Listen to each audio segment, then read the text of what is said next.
Assalamualaikum warahmatullahi wabarakatuh.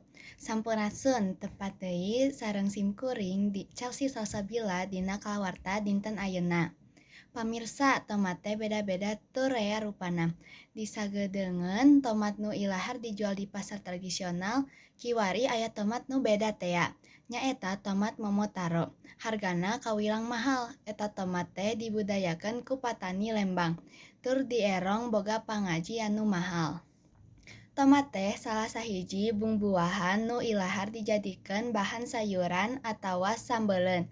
Sakapeung tomat ge ilahar dikonsumsi langsung pikeun bibilas satu tas dahar.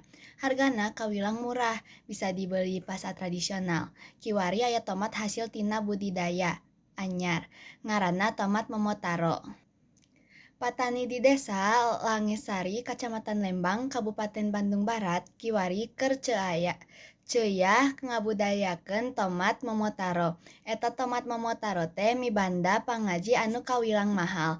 Baten tomat lokal lantaran kualitasna punjul. Di Lelewek, Lembang, tomat momotaro bisa tumuwuh kalawan hade. Samalah hasilna bisa dipanen 3 kali dina jero saminggu. Pareng mangsana panen muput tomat momotaro teh henteu bisa sagawayah, kudu luyu kana aturan sangkan bisa awet turta pangajina bisa tetep punjul.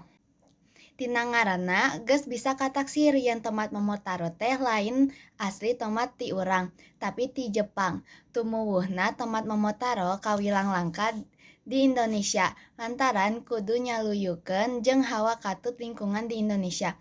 Pon kitu deui dina ngurusna leuwih bangan baten tomat nu ilahar aya di urang. Matak moal aneh upama harga eta tomat teh kawilang mahal. Eta hal diebrehkeun ku salah saurang patani tomat momotaro di Lembang. Upami dibandingkeun jeung tomat anu ilahar tea, momotaro katangen beda boh tina wangunna, boh tina rasana. Pon kitu deui hargana. Harga tomat momotaro jauh leuwih mahal baten tomat sejenna. Harga tomat momotaro bisa tepi ka 20.000 dina sakilona. Eta tomat teh rea dijual di supermarket di Jawa Barat. Sakitu kalawarta dinten ayeuna simkuring Chelsea Salsabila pamit. Wassalamualaikum warahmatullahi wabarakatuh.